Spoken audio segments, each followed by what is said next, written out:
तो आइए दोस्तों, आपका स्वागत करता हूं मैं हमारे चैनल पे।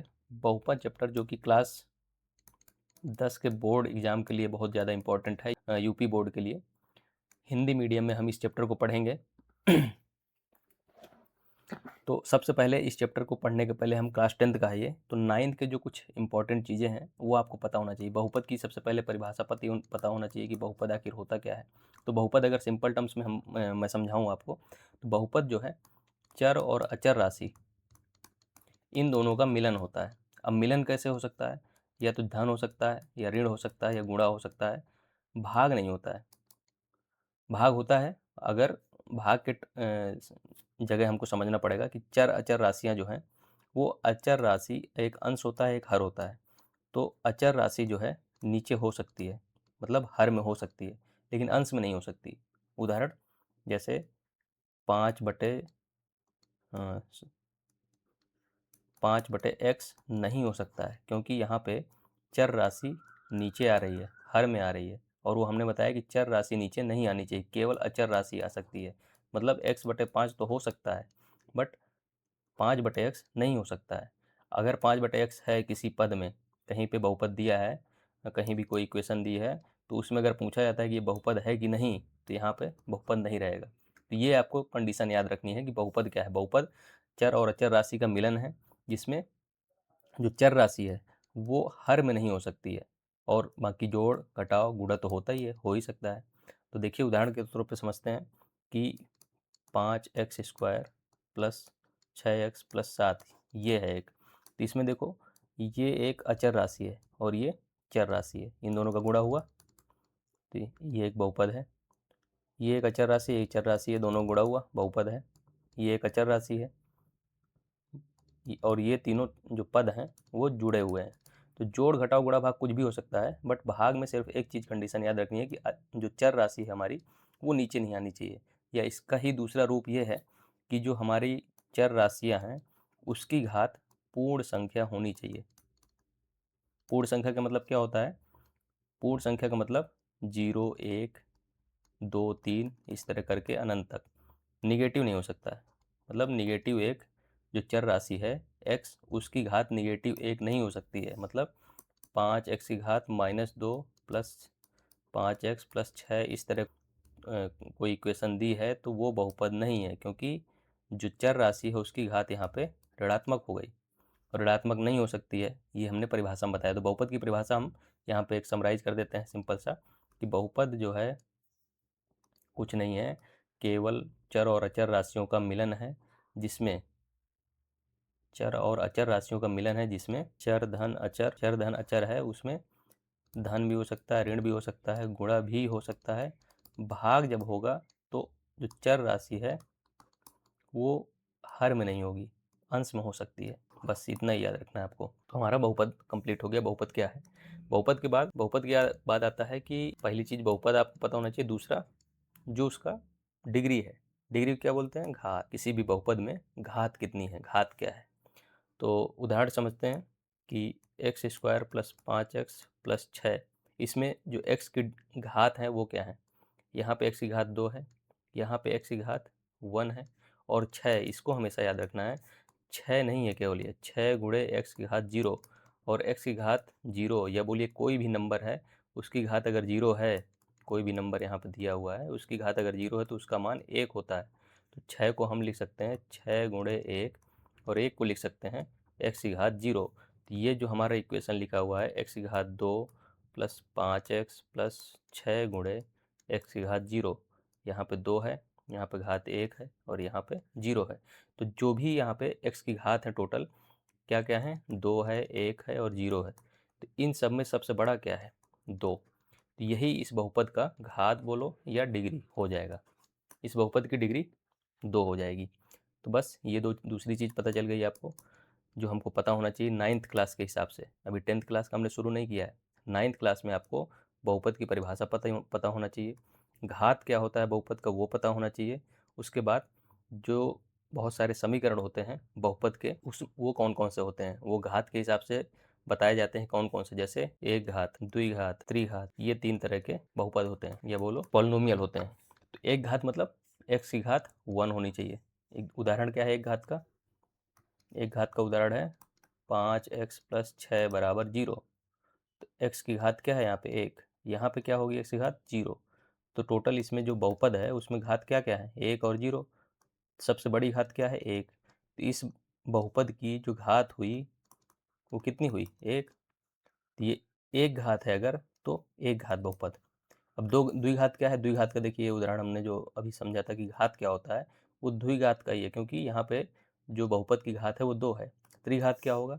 x की घात 3 प्लस 5 की घात 5 x की घात 2 प्लस 6 गुणे x प्लस 7। इसमें बहुपद के जो पद हैं अलग अलग, उनकी घात आप देख लीजिए कितनी है। 7 के साथ यहाँ पे x की घात 0 लिख देंगे। इसकी घात क्या है 3, इसकी घात क्या है 2, इसकी घात 1, इसकी घात 0। तो इस बहुपद में सबसे बड़ी घात क्या है 3। सबसे बड़ी घात जो है वही इस बहुपद का घात होगा। इस बहुपद की घात कितनी हो गई 3। तो ये त्रिघात बहुपद हो गया। ये आपको समझ में आ गया? 3 चीज़ें हमने अभी समझी। बहुपद क्या है, घात क्या है, एक घात, द्विघात, त्रिघात बहुपद क्या होते हैं और इनके व्यापक रूप क्या होते हैं। क्या है व्यापक रूप? मतलब कैसे उनको एक स्टैंडर्ड फॉर्म में लिखा जा सकता है। जैसे ये एक मान लीजिए एक घात के लिए हम व्यापक रूप समझते हैं। एक घात के लिए व्यापक रूप क्या है? ax plus B. इसमें x के गुणे में ये एक अचर राशि रहेगी और ये एक अचर राशि रहेगी। द्विघात के लिए क्या होगा? द्विघात का व्यापक रूप क्या है? ax स्क्वायर प्लस bx धन c। ये एक व्यापक रूप हो गया। देखिए डिग्री 2 है, इसका घात 2 है। तीन घात के लिए क्या होगा? त्रिघात के लिए व्यापक रूप हो जाएगा a x की घात 3 प्लस b x की घात 2 plus c x plus d। ये जो है त्रिघात का व्यापक रूप है। ये चीज़ें आपको बहुत ज़्यादा काम आएंगी और ये क्लास 9th की चीज़ें हैं। बस यहीं से हम क्लास 9th की चीज़ों को समराइज करते हैं। हमने समझा कि बहुपद क्या है। बहुपद चर अचर राशियों का कॉम्बिनेशन होता है। चर और अचर राशि दोनों मिलती हैं। कैसे मिलती हैं? या तो धन होगा, या तो ऋण होगा, या तो गुणा होगा। इसमें कोई प्रॉब्लम नहीं है। लेकिन जब भाग होगा तो ये हमेशा याद रखना है कि जो भाग होता है अंश और हर, तो हर में हमारा चर राशि नहीं हो सकती है, केवल अचर राशि हो सकती है, तो वो बहुपद हो जाएगा। फिर उसके बाद हमने घात समझा। बहुपद की जो घात होती है, जो उस बहुपद में पद हैं उनमें सबसे बड़ी घात किसकी है, उसी को उस बहुपद का घात बोला जाएगा। उसके बाद घात के हिसाब से कोई भी बहुपद एक घात का हो सकता है, दो घात, त्रिघात या और भी ज़्यादा बड़ी घात का हो सकता है। तो वो भी हमने समझा कि क्या है। और उन घातों का मतलब एक घात, द्विघात, त्रिघात का व्यापक रूप क्या होगा। व्यापक रूप का मतलब जनरल फॉर्म, जिसमें स्टैंडर्ड फॉर्म में लिखा जाता है ax प्लस बी, एक घात के लिए, द्विघात के लिए, त्रिघात के लिए। तो ये हमारा समरी था 9th क्लास के लिए। अब स्टार्ट करते हैं क्लास 10th का जो चैप्टर है उसमें क्या क्या पढ़ना है। तो ये चीज़ हम पढ़ ही चुके हैं कि बहुपद की घात क्या है, रैखिक बहुपद क्या है मतलब लीनियर पॉलिनोमियल, द्विघात बहुपद क्या है, त्रिघात बहुपद क्या है, ये सब हम पढ़ चुके हैं अभी जस्ट। और ये 9th क्लास में भी है और 10th क्लास में भी है। दूसरा जो टॉपिक है इसका हम पढ़ने वाले हैं कि बहुपद के शून्यकों का ज्यामितीय अर्थ जाएंगे। ज्यामितीय अर्थ का मतलब जो ज्यामिति होती है, चित्रण रूप में कैसे जो बहुपद होते हैं उनके शून्यकों को दिखाया जाता है। तो सबसे पहले जो एक घात बहुपद होता है, एक घात लीनियर इक्वेशन बोला जाता है उसको इंग्लिश में। एक घात बहुपद ax प्लस बी ये होता है। इसको कैसे हम ज्यामितीय रूप में दिखाएंगे? ज्यामितीय रूप में दिखाने के लिए आपको सिंपल सा जो ग्राफ पेपर होता है उसको ऐसे रखना है। और मान लीजिए एक उदाहरण के तौर पे लेते हैं 5x प्लस 6, ये एक घात बहुपद है। इसको हमें ज्यामितीय रूप में दिखाना है। तो कैसे दिखाएंगे इसको? ज्यामितीय रूप में दिखाने के लिए x और y की वैल्यू हम इसमें अपनी मर्जी से रखते जाएंगे। और जैसा कि ज्यामितीय रूप में आपको पता होगा कि यहाँ पे ये ग्राफ जो है 1 2 3 4 5 इस तरह रहता है। ऊपर की तरफ 1 2 3 4 5, नीचे की तरफ -1 -2 -3 -4, -1 -2 -3 -4 -5। जो ये x एक्सिस है और ये y अक्ष, x अक्ष y अक्ष। x अक्ष में जो इधर है वो धनात्मक है और इधर जो है वो ऋणात्मक है। y अक्ष में जो ऊपर है वो धनात्मक है और जो नीचे है वो ऋणात्मक है। तो अब देखिए हमको यहाँ पे अपने मर्जी से x और y की वैल्यू लेनी है, मतलब मान लेना है। तो x का मान अगर मान लो हम 1 लेते हैं, सबसे पहले 0 से स्टार्ट करते हैं। x का मान 0 लेते हैं तो y का मान कितना आएगा? यहाँ पे जब हम x का मान 0 रखेंगे तो 5 गुणे 0 धन 6 कितना आया? y का मान 6 आया। मतलब x जब 0 है, यहाँ पे इधर 1 है और यहाँ -1 है, यहाँ पे 0 है। तो x 0 है तब y कितना है? x 0 है तो y 1 2 3 4 5, ये 6 यहाँ पे, ये तुम्हारा 6 है। तो ये तुम्हारा एक बन गया निर्देशांक 0,6, ये वाला। उसके बाद x का मान 1 ले लो। x का मान जब 1 रखोगे इसमें तो क्या आएगा? 5 गुणे x का मान 1, 5 गुणे 1 और धन 6, कितना हो गया? 5 और 6 11। अब जब x का मान 1 लिया मैंने यहाँ पे, तो y का मान आ गया 11। मतलब 6 यहाँ पे है तो 11 कहीं यहाँ पे पॉइंट आ रहा होगा।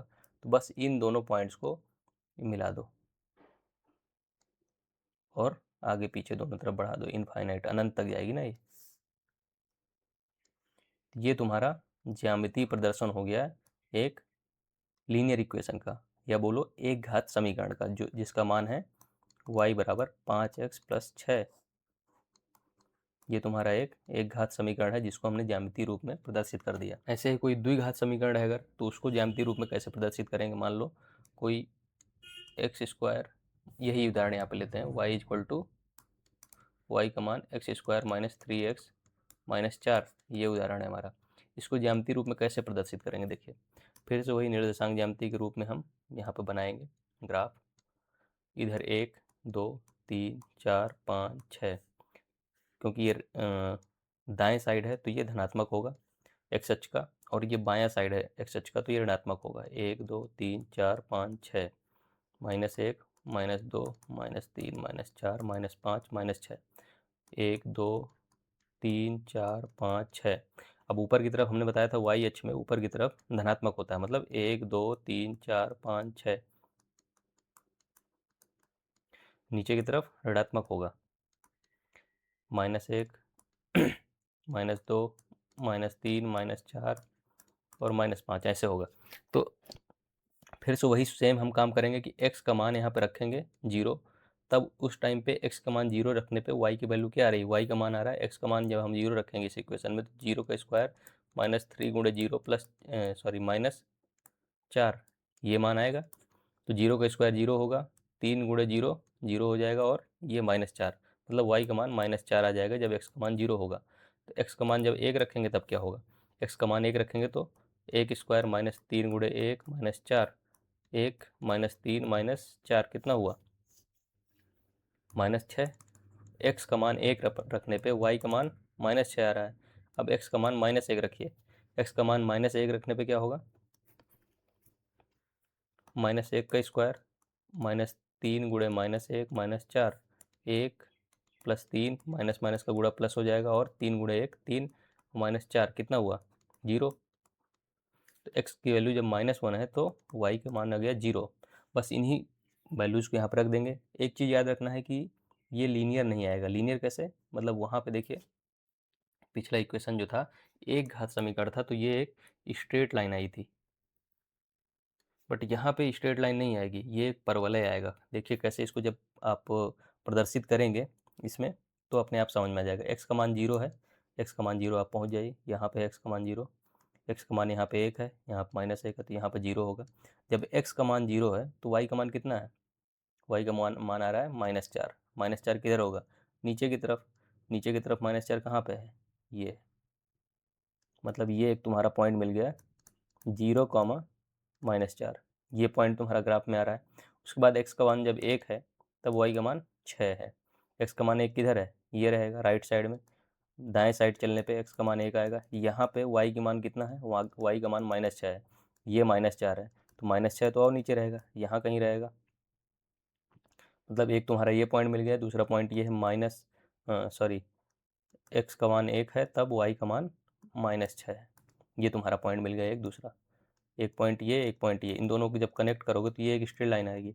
लेकिन स्ट्रेट लाइन आने के लिए, सीधी एक लाइन आने के लिए, अगला पॉइंट भी इसी लाइन में आना चाहिए। लेकिन देखिए अगला पॉइंट, x का मान जब आपने -1 रखा था तो y का मान कितना आया?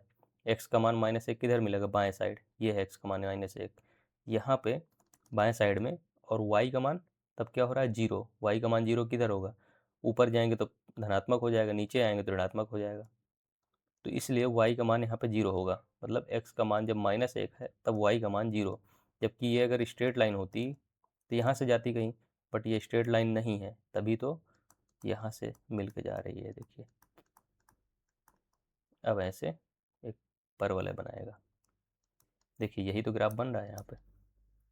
ये जो ग्राफ बन रहा है x² - 3x - 4 का है। मैंने बहुत आसान तरीके से समझाने की कोशिश की है, समझ में आ गया होगा। अगर कोई डाउट है तो जरूर कमेंट सेक्शन में लिखिएगा। ऐसे ही हम 3 घात वाला होता है उसका भी ग्राफ बना लेंगे। सेम x का मान एक बार 0 रखेंगे, x का मान एक बार 1 रखेंगे, x का बार एक बार -1 रखेंगे। तो ये सब मान रखने पे जब y का मान जो आ रहा है उसको यहाँ पे रख लेंगे। x का मान 0 रखने पे y का मान कितना आया, x का मान 1 रखने पे y का मान कितना आया, x का मान -1 रखने पे y का मान कितना आया, और x और y से ऐसे ग्राफ में हम उसका इस पेपर में हम उसका जो है ग्राफ खींच लेंगे। अच्छा एक चीज़ और बता देते हैं इससे कि ये एक घात समीकरण था। तो ये एक घात समीकरण जब x को कट करेगा, x अक्ष ये है हमारा, ये एक्स अक्ष को कहाँ पे कट कर रहा है, यहाँ पे। कितनी बार, एक ही बार कट कर रहा है, दोबारा घूम के तो आ नहीं रहा है वो परवलय की तरह। तो एक बार जब कट कर रहा है मतलब इसका जो शून्यक है वो एक ही मिलेगा। इसका अर्थ ये हुआ कि जो उत्तर हम निकालते हैं, जैसे ये 5x + 6 = 0, ये बराबर 0 करते हैं, या यहाँ पे जो y लिखे हैं उसको 0 कर रहे हैं। y 0 कहाँ पे है, y अगर ऊपर जाएंगे तो धनात्मक है, y अगर नीचे आएंगे तो ऋणात्मक है।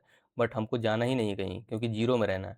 y 0 तो ये है, मतलब y जब 0 है, कहीं भी x अक्ष में रहेंगे तो y 0 है सब जगह। तो इसका मतलब ये हुआ कि 5x और धन 6, ये जो हमारा ग्राफ है, ये लीनियर इक्वेशन है, एक घात समीकरण है, उसका जो ग्राफ है हमारा y = 0, मतलब इस लाइन के बराबर कहाँ पे हो रहा है, यहीं पे होगा। जब दोनों मिलेंगे तभी तो बराबर होगा। यहाँ पे इस समीकरण का अलग मान है, ये 0 ही है, तो इसलिए जहाँ पे मिल रहे हैं वहीं पे इक्वल होगा, बराबर होगा। देखिए यहाँ पे बराबर ही होना चाहिए, वही हमें को हल देगा। तो बराबर एक जगह हो रहा है मतलब एक ही उत्तर है इसका। अब देखिएगा यही सेम चीज़ द्विघात समीकरण के लिए। जब हमने ग्राफ खींचा तो ऐसा आया ग्राफ, और ये इक्वेशन हम क्या लिए थे, ये y = x² - 3x - 4, ये इक्वेशन लिए थे। ये हमारा बहुपद था। इस बहुपद का ग्राफ हमने ये बनाया। अब इस बहुपद में देखिए कि x अक्ष को कितनी बार कट कर रहा है, एक यहाँ पे कट कर रहा है, एक यहाँ पे कट कर रहा है, दो जगह कट कर रहा है, दो जगह कट कर रहा है। इसका मतलब इसके दो शून्यक होंगे, मतलब x की दो वैल्यू के लिए x का मान दो बार आएगा, जहाँ पे y का मान 0 हो जाएगा। x का कुछ मान यहाँ पे रखने पे 0 होगा, और दूसरा जो है मान है उसको भी रखने पे 0 होगा, मतलब दो मान आने वाले हैं। अच्छा हमने बताया कि जितनी बार x अक्ष को ये ग्राफ कट करेगा उतने ही मान आएंगे। तो आपका क्वेश्चन तो होना चाहिए कि भाई नहीं कट करेगा, अगर ऐसे ग्राफ बन गया तो शून्यक नहीं होंगे। सिंपल सा आंसर है कि ऐसे ग्राफ बन गया ऊपर की तरफ और एक्स अक्ष को कट ही नहीं किया, ये है ना एक्स अक्ष, इसके ऊपर रह गया या इसके नीचे रह गया, तो शून्यक जो है 0 हो जाएंगे, कोई मान नहीं निकलेगा। और दूसरा क्वेश्चन तो ये भी राइज होना चाहिए कि मान लो ये ग्राफ खाली टच करके चला जाएगा एक्स अक्ष को, तो टच करेगा, जब भी किसी चीज़ को टच किया जाता है तो एक ही पॉइंट में माना जाता है कि टच हुआ है, कॉन्टैक्ट हुआ है। तो जब एक ही पॉइंट में टच हुआ है मतलब एक्स अक्ष को ये ग्राफ जो है खाली एक पॉइंट में टच कर रहा है यहाँ पे, तो एक ही मान तो होना चाहिए। एक बार यहाँ पे टच, यहाँ पे दो बार टच कर रहा है तो दो मान है, एक मान ये और एक मान ये हुआ और दूसरा मान ये हुआ, क्योंकि यहाँ पे दो बार टच कर रहा है। बट यहाँ पे जब ऐसा ग्राफ है कोई खाली यहाँ पे टच किया है तो एक ही पॉइंट में टच किया तो एक मान होगा, और अगर ऊपर रह गया नहीं टच किया तो 0 मान होंगे। और अगर कोई लीनियर इक्वेशन है ऐसे तो एक ही बार कट कर रहा है तो एक ही मान होगा। तो ये चीज़ याद रखनी है। बहुत सारे क्वेश्चन ऐसे रहेंगे जिसमें बोला जाएगा कि कितने, खाली खाली ग्राफ दे दिया जाएगा आपको, जैसे ये है। ऐसा क्वेश्चन बोर्ड में आ सकता है ऑब्जेक्टिव टाइप में कि ऐसे ग्राफ दे दिए और बोर्ड पूछ रहा है कि इसमें बताइए कितने हल हो सकते हैं। कैसे हल होंगे, ये जो ग्राफ है, जबकि हमारा एक्स अक्ष जो है ये एक्स अक्ष को न टच कर रहा है न कट कर रहा है, मतलब ऐसे अगर जाता तो कट करता, या ऐसे जाता तो टच करता। तो अगर कट करता तो दो बार हमारा एक्स अक्ष को कट कर रहा होता, दो बार एक्स अक्ष के मान के बराबर हो जाता इस बहुपद का मान। तो ऐसा तो हुआ नहीं, ना ये टच कर रहा है, मतलब ना एक बार बराबर हो रहा है। तो इसलिए ये जो क्वेश्चन है इसमें 0 मान होंगे, कोई भी इस बहुपद का मान नहीं होगा, कोई शून्यक नहीं होगा। मान या शून्यक एक ही चीज़ है। ये एक 3 घात वाला बहुपद है। तो इसमें देखिए कितने बार, 1, 2 और 3, 3 बार एक्स एच को कट किया इसने, तो इसके 3 शून्य होंगे। ऐसे ही यहाँ पे देखिए ये 1, 2, खाली 2 जगह, एक जगह इसने कट किया है यहाँ पे और दूसरी जगह टच किया है, तो एक टच करने पे और एक कट करने पे 2 शून्य मिलेंगे इसके। ग्राफ से सिंपल है कि जितनी बार एक्स एच को टच या कट कर रहा है उतने ही शून्य हमारे होते जाएंगे। ठीक है, ये चीज़ क्लियर हो गई। अब जो नया टॉपिक है दूसरा, कि किसी बहुपद के शून्यकों और गुणांकों के बीच में संबंध स्थापित करना है। जो मान लीजिए एक बहुपद है, अपने व्यापक रूप में लिखा है, मान लीजिए X square B X plus C, तो ये जो हैं उनके गुणांक हैं और शून्य क्या है, शून्य को वही जो अभी हमने देखा कि एक्स के किस मान के लिए, जैसे मान लीजिए ये जो आपका बहुपद है बी एक्स प्लस सी, इसमें ये जीरो कब कब हो रहा है, एक्स के 2 मान के लिए जीरो हो रहा था, क्योंकि इसका जो ग्राफ बन रहा था ऐसे, ये वाली लाइन जो है ये जीरो ही तो है, क्योंकि ये y है ना, तो y का मान यहाँ पे जीरो ही तो है। ये लाइन इस बहुपद को कितनी बार कट कर रही है, 2 बार,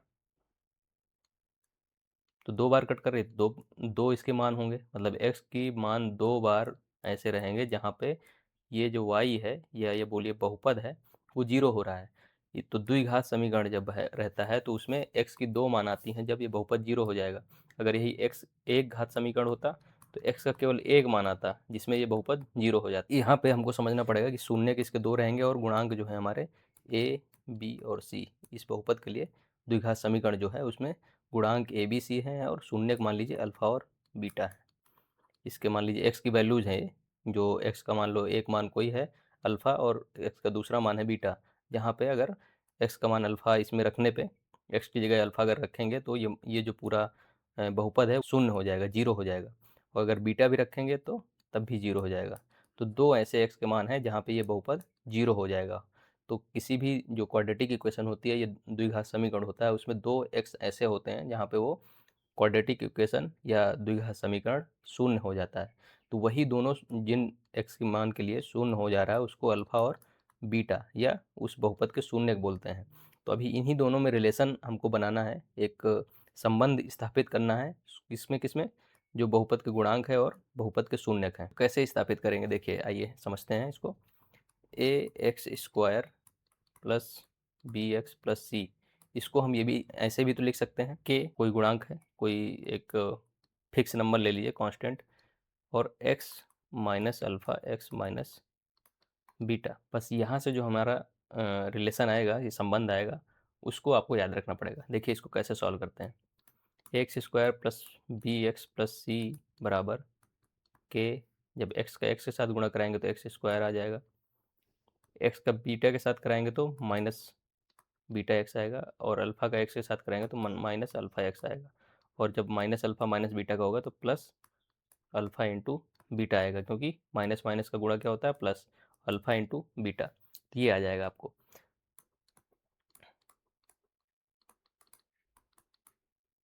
अब यहाँ पे x के पदों में x की जो घात है उनको अलग अलग कर लीजिए। x की घात 2 है, यहाँ पे अलग कर लिया मैंने। यहाँ पे x की घात जो है 1 है, उसको भी अलग कर लिया, plus k into alpha beta. देखिए x की सारी घात हमने अलग कर ली, एक्स स्क्वायर x, और यहाँ पे कांस्टेंट कोई x की घात नहीं है, या बोलिए x की घात 0 है। यहाँ पे भी c के साथ बोल सकते हैं x की घात 0। तो एक्स स्क्वायर के साथ क्या क्या है, a है, तो इधर एक्स स्क्वायर के साथ क्या है, k, मतलब a का मान k आ गया। इधर देखिए x के साथ क्या है, b, इधर क्या है x के साथ, minus k alpha plus beta, यही है। इधर c के साथ क्या है, c के साथ है, क्योंकि यहाँ पे x की पावर 0 है, k अल्फ़ा इंटू बीटा, ये हो गया। तो अल्फ़ा प्लस बीटा, इससे हम देख रहे हैं क्या हो जाएगा, b बटे के माइनस का, और अल्फ़ा इंटू बीटा क्या हो जाएगा, c बटे के का मान आपको पता है यहाँ से a है, तो अल्फ़ा प्लस बीटा का मान क्या आ गया, माइनस b बटे a, और अल्फ़ा इंटू बीटा का मान क्या आ जाएगा, सी बटे ए। बस यही रिलेशन आपको याद रखना है जो हमारे क्वेश्चन सॉल्व करने के काम आएगा। अल्फा प्लस बीटा का मान minus B by A, alpha into beta का मान सी बाई ए। ये कि यहाँ पर वही चीज़ प्रूव की है। अब ये एग्जाम्पल देखते हैं। एक द्विघात बहुपद इतना है, इसके शून्य ज्ञात कीजिए और शून्यकों तथा गुणांकों के बीच का संबंध की सतत कीजिए। ये देखिए एक बहुपद है +10। इसमें क्या बोला जा रहा है कि इसके शून्य ज्ञात करना है। पहले तो शून्य कैसे ज्ञात करेंगे? फैक्टराइजेशन सिस्टम आपको पता होगा, नहीं पता है तो मैं बता देता हूँ कैसे शून्य बताए जाते हैं, कैसे शून्य पता किए जाते हैं किसी भी द्विघात समीकरण के। शून्य पता कर लेंगे अल्फा और बीटा, उसके बाद जो अल्फा इन बीटा है उसके साथ जो इसके गुणांक हैं, गुणांक क्या क्या है? ए का मान 1 है, बी का मान क्या है 7, सी का मान क्या है 10। मतलब यहाँ पे एक्स स्क्वायर के साथ गुणांक में 1 है, एक्स के साथ 7 है, वो बी है, और ये सी है हमारा 10, क्योंकि A X square plus B X plus C ये हमारा एक किसी भी द्विघात समीकरण के लिए व्यापक रूप है। तो बस एक्स स्क्वायर के साथ में जो है यहाँ पे उसके साथ यहाँ पे देखना है कि क्या क्या है। यहाँ पे ए की जगह 1 हो जाएगा, फिर बी की जगह 7 हो जाएगा और सी की जगह 10 हो जाएगा। तो ये हमारा जो गुणांक है वो हमें मिल गए। अब इसके बाद हमारा जो मेन काम है जो शून्यक, क्योंकि गुणांक और शून्यकों के बीच का संबंध स्थापित करना है।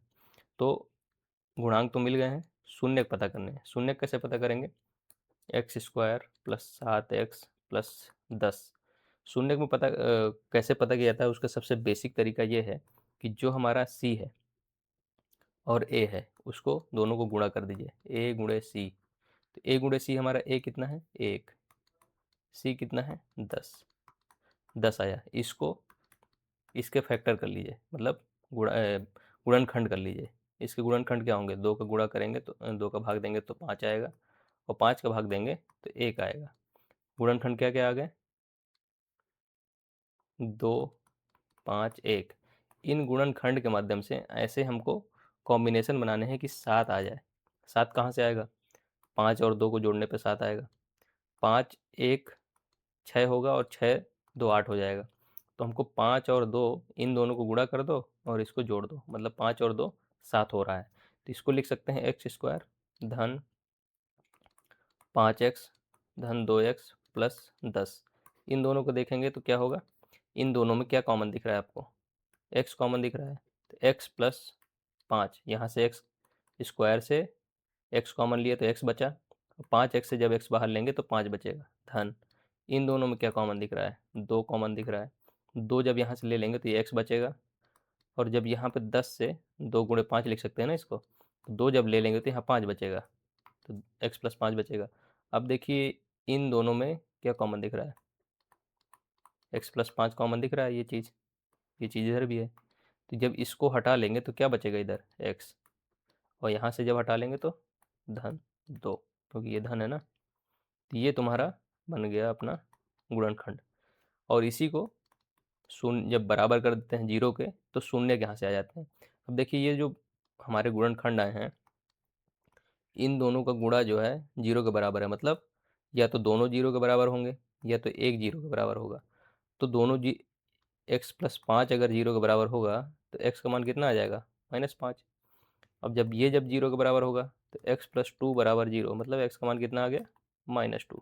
तो x के जो मान हैं वो -2, -5 आ रहे हैं, मतलब अल्फा -2 है और बीटा -5 है। ये हमारे शून्य का आ गए। अब इन दोनों के बीच में रिलेशन इस्टेब्लिश करना है, या संबंध जो है स्थापित करना है और उसकी सत्यता की जांच करनी है।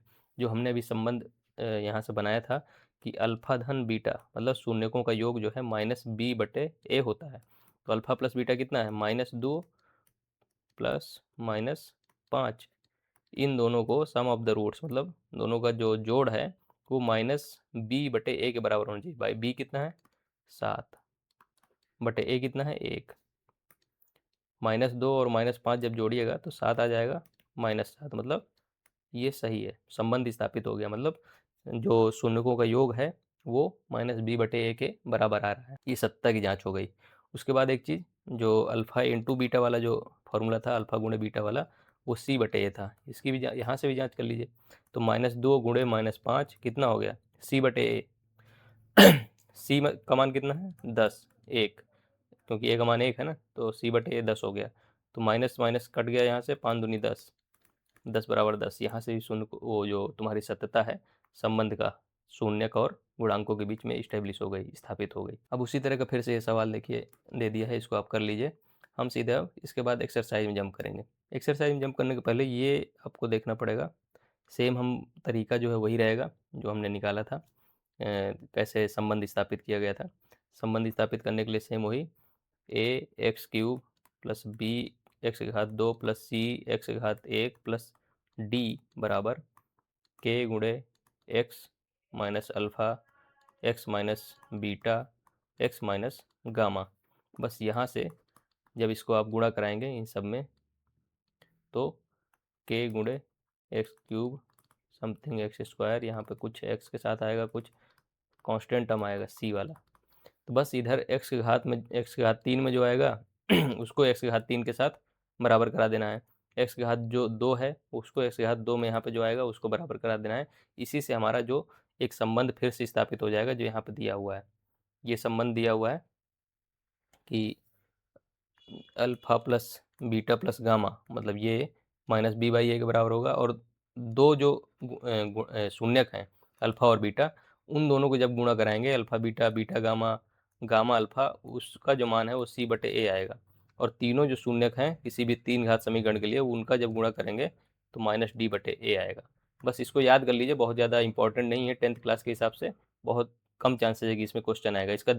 इसका देखिए एक एग्जाम्पल जो है हम लोग सॉल्व कर लेते हैं, हल कर लेते हैं क्वेश्चन, ताकि आपको थोड़ा समझ में आए। ये एक तीन घात समीकरण है, इसके शून्यक दे दिए हैं ये। इसके पश्चात शून्यकों तथा गुणांकों के बीच का संबंध की सत्यता करिए। तो शून्यकों और गुणांकों के बीच का जो संबंध है वो यहाँ पे दिया हुआ है, alpha plus beta plus gamma बराबर माइनस बी बटे ए है। ये संबंध हम इसकी सत्यता जांच कर लेते हैं, और दोनों संबंध जो है alpha into beta, beta into gamma, gamma into alpha, इस सी बटे ए होता है। इसकी संबंध की जाँच आप करिए। Alpha into beta into gamma बटे बराबर होता है माइनस डी बटे ए। इसकी भी जाँच आप करिए। हम केवल पहला संबंध जो है उसको जाँच कर लेंगे। देखिए कैसे करेंगे। इसने अच्छा शून्य तो पहले ही बता दिया है, 3 माइनस 1 और माइनस 1/3, ये शून्यक है। इन तीनों शून्यकों को हम जोड़ लेंगे पहले।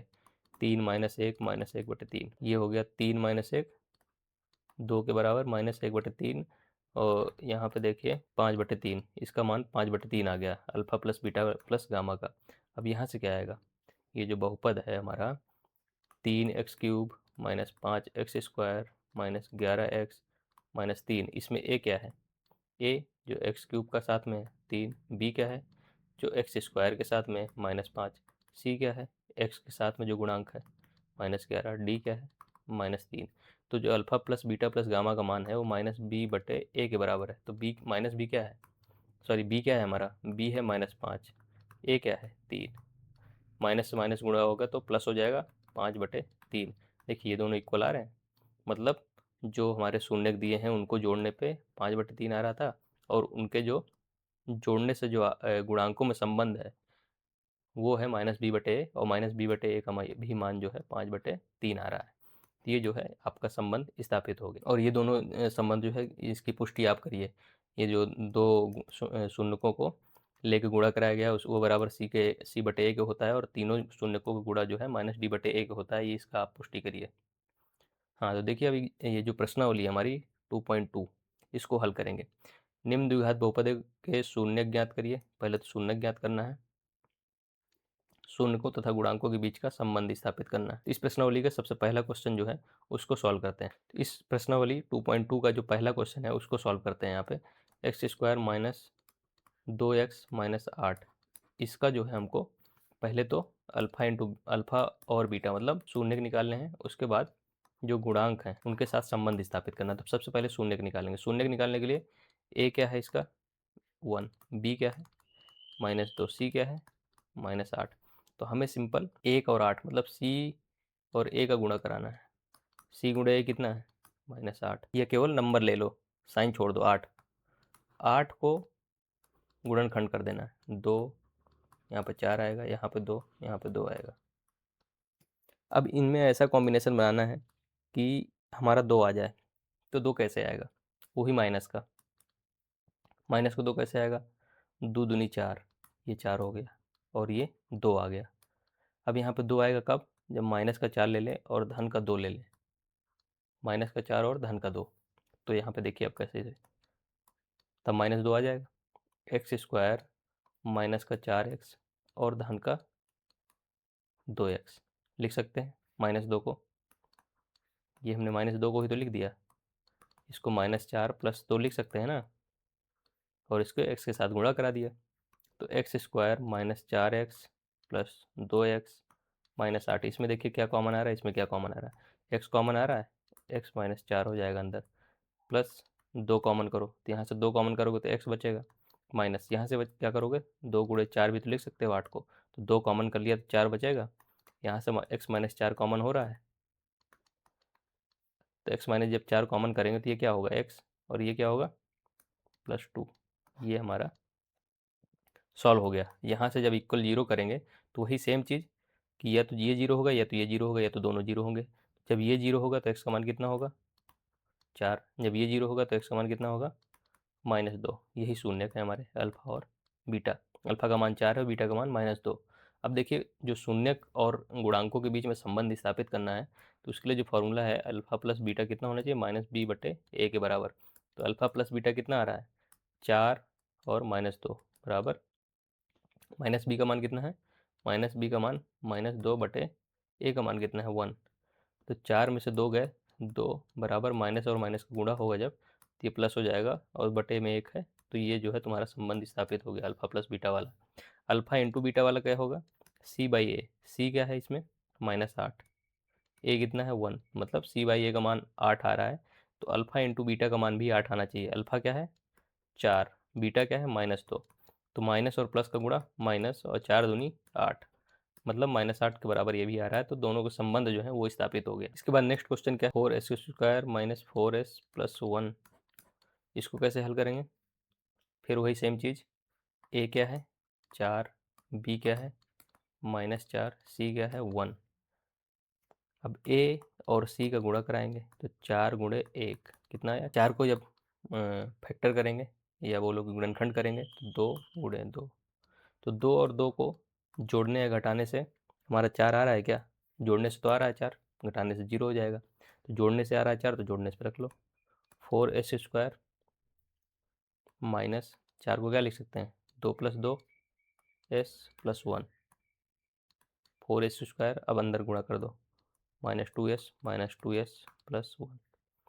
4 इसमें क्या कॉमन दिख रहा है इन दोनों में क्या कॉमन दिख रहा है 2s कॉमन करेंगे तो 2s - 1, इधर क्या कॉमन दिख रहा है, अब 2s - 1 आ गया तो इधर भी 2s - 1 के ही फॉर्म में लाना है, उसी तरीके का आएगा तो कॉमन कर पाएंगे। तो देखो 2s - 1 है लेकिन यहाँ पे -2s + 1 है, तो सिंपल क्या करना है कि माइनस कॉमन कर लो, यहाँ -1, अब -1 कॉमन किया तो ये तो माइनस चला गया बाहर, ये 2s वाला जो माइनस है ये तो बाहर चला गया, तो यहाँ पर 2s बचा।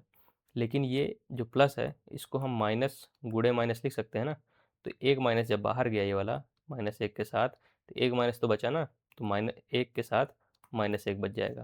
तो बस इन दोनों में फिर से वही कॉमन आ गया 2s - 1, 2s - 1, 2s - 1, या बोलो कि 2s - 1 का होल स्क्वायर बराबर 0। तो 2s - 1 0 करोगे जब तो इसका मान कितना आ जाएगा 1/2, कि एक उधर जाएगा और ये गुणे में है तो भाग में हो जाएगा, तो s का मान 1/2 आ गया। और दोनों क्योंकि ये देखो इक्वेशन यहाँ पे एक क्वाड्रेटिक बन रही है तो अल्फ़ा और बीटा दोनों ही 1/2 होंगे।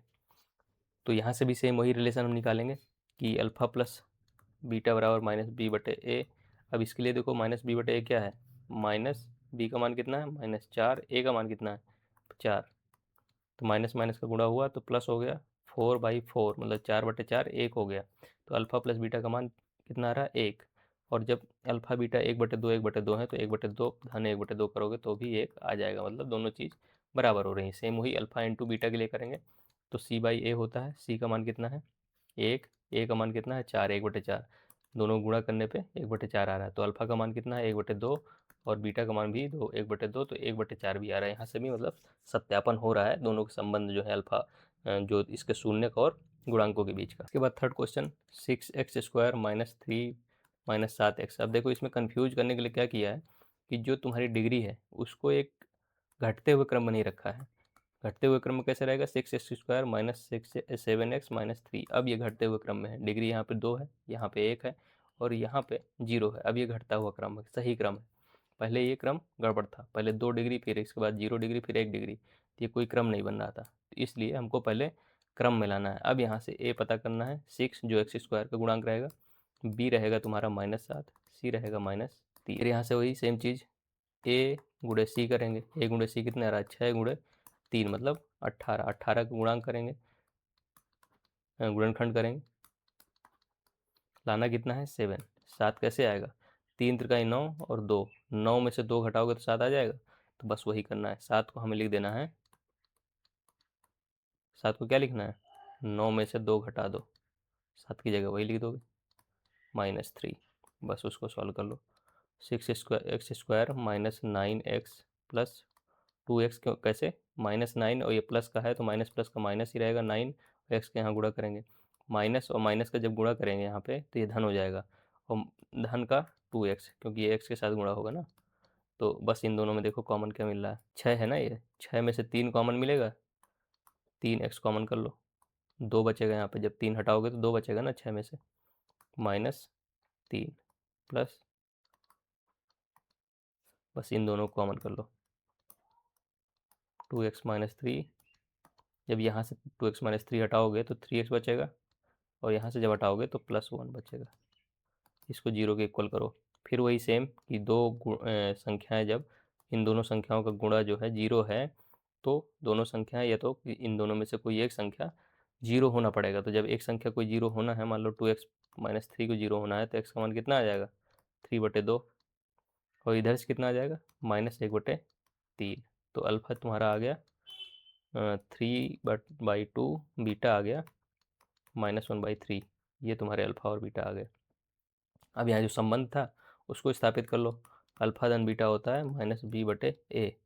तो अल्फा कितना है 3/2, माइनस बीटा कितना है यहाँ से -1/3, बराबर माइनस बी कितना है, बी यहाँ से देखिए -7/a कितना है 6।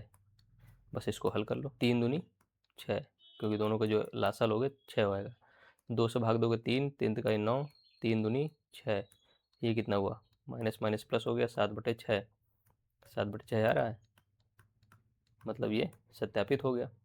सेम यही गुणा में करना है, अल्फा इंटू बीटा बराबर c/a होता है, तो अल्फा इंटू बीटा कितना हो जाएगा, -1/3 गुणे 3/2, 3 से 3 कट गया तो -1/2 आ गया अल्फा इंटू बीटा।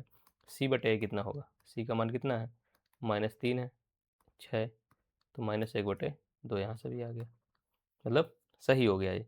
तो ऐसे ही सारे क्वेश्चन सॉल्व करना है। अब इस क्वेश्चन में आते हैं, देखिए 2 क्वेश्चन इसके सॉल्व कर लेते हैं। तो इसको मान लीजिए क्वेश्चन सॉल्व करना है, तो एक द्विघात बहुपद ज्ञात करना है जिसके शून्यकों का योग दिया है, मतलब अल्फा प्लस बीटा दिया है, और अल्फा इंटू बीटा दिया है, मतलब उसका गुणांक दिया है। तो इनका जो है, इससे हमें बहुपद ज्ञात करना है। तो बहुपद कैसे ज्ञात करेंगे, तो बहुपद का एक सिंपल सा फॉर्मूला होता है, यहाँ पर लिख लीजिए, तो x² माइनस जो शून्यक है का योग, मतलब alpha plus beta into x, plus यहाँ पे क्या होगा, शून्यकों का गुणा, मतलब अल्फा इंटू बीटा। बस ये तुम्हें फॉर्मूला हमेशा याद रखना है। इससे जो है, अगर शून्यक दिए हैं तो कोई भी द्विघात बहुपद हम बना सकते हैं। तो कैसे करेंगे, देखो x² माइनस, अब क्योंकि तुम्हें जो शून्यक है उनका योग और शून्यकों का गुणा दोनों दिया हुआ है, तो कुछ नहीं करना है, इस फॉर्मूले में ये वैल्यूज रख देनी है, इनको इनका मान रख देना है। तुम्हारा पहले क्या दिया है, शून्यकों का योग, तो शून्यकों का योग मान लीजिए ये क्वेश्चन हमको करना है पहला वाला, तो शून्यकों का योग कितना है 1/4, तो माइनस ये शून्यकों का योग ये 1/4 गुणे x, plus alpha into beta, मतलब शून्यकों का गुणा कितना है -1। अच्छा, यहाँ पे कंफ्यूज नहीं होना है, ये नीचे जो 4 है ये हो सकता है, जब बहुपद हम पढ़ाए थे शुरू में, बहुपद का परिभाषा बताए थे, तो उसमें हम बताए थे कि अंश और हर, इन दोनों में से हर जो है एक्स या मतलब चर राशि नहीं हो सकती है, अचर राशि हो सकता है हर में। देखो यहाँ अचर राशि है 4, हर में हो सकता है, कोई दिक्कत नहीं है। तो इसी को सॉल्व करना है। एक्स स्क्वायर माइनस एक्स बटे 4 और माइनस 1, ये तुम्हारा बहुपद आया। अच्छा, अब ये 4 है नीचे, इसको अपने जो मानक रूप है या व्यापक रूप है उसमें लाने के लिए 4 से पूरे बहुपद में गुणा करा देंगे, क्योंकि इधर बहुपद में ये 0 ही रहेगा, तो 4 से गुणा कराने में कोई फर्क नहीं पड़ता है। तो 4 से गुणा कराएंगे तो क्या आएगा, 4x² जब इसके साथ गुणा कराएंगे माइनस 4 गुणे एक्स बटे 4 माइनस 4, क्योंकि 1 का 4 के साथ गुणा करेंगे 4, ये 4 से 4 कट जाएगा। तुम्हारा जो बहुपद है इसके लिए, मतलब जो शून्यकों का योग 1/4 है और शून्यकों का गुणा जो है -1 है, उसके लिए बहुपद बन रहा है 4x² माइनस एक्स माइनस 4, ये बहुपद बन गया। चलो एक और क्वेश्चन कर लेते हैं इसी चैप्टर का, ये वाला थोड़ा सा टफ लग रहा है। शून्यकों का योग जो है अल्फा प्लस बीटा जो है √2 है। अल्फा इंटू बीटा मतलब शून्यकों का गुणा जो है 1/3 है। तो फॉर्मूला क्या बताया था, x² माइनस शून्यकों का योग इंटू एक्स प्लस शून्यकों का गुणा। तो बस यहाँ पे रख दो, अल्फा इन प्लस बीटा है, ये अल्फा इंटू बीटा है। x² minus alpha plus beta कितना है, √2 x plus alpha into beta कितना है 1/3। अच्छा, जिसको व्यापक रूप में लाने के लिए 3 यहाँ पे नीचे नहीं रहना चाहिए, तो 3 नहीं रहना चाहिए, इसका मतलब 3 से वो पूरे में गुणा करा दीजिए। जब पूरे में 3 से गुणा कराएंगे तो 3x² माइनस 3√2 एक्स प्लस 1/3 गुणे 3 से कट गया तो 1 बचा यहाँ पे। तो जो लास्ट में इक्वेशन आ गई वो 3√2 एक्स प्लस 1, ये तुम्हारा सेकंड के लिए एक द्विघात समीकरण, बोलिए द्विघात बहुपद जो है मिल गया, जहाँ उसके जो शून्यकों का योग √2 दिया था और शून्यकों का गुणा जो है 1/3 दिया था। ऐसे ही आपको ये सारे क्वेश्चन कंप्लीट करने हैं। उसके बाद अगर कोई डाउट है तो इसके बारे में ज़रूर पूछना है। ये चैप्टर इसी के साथ समाप्त हुआ।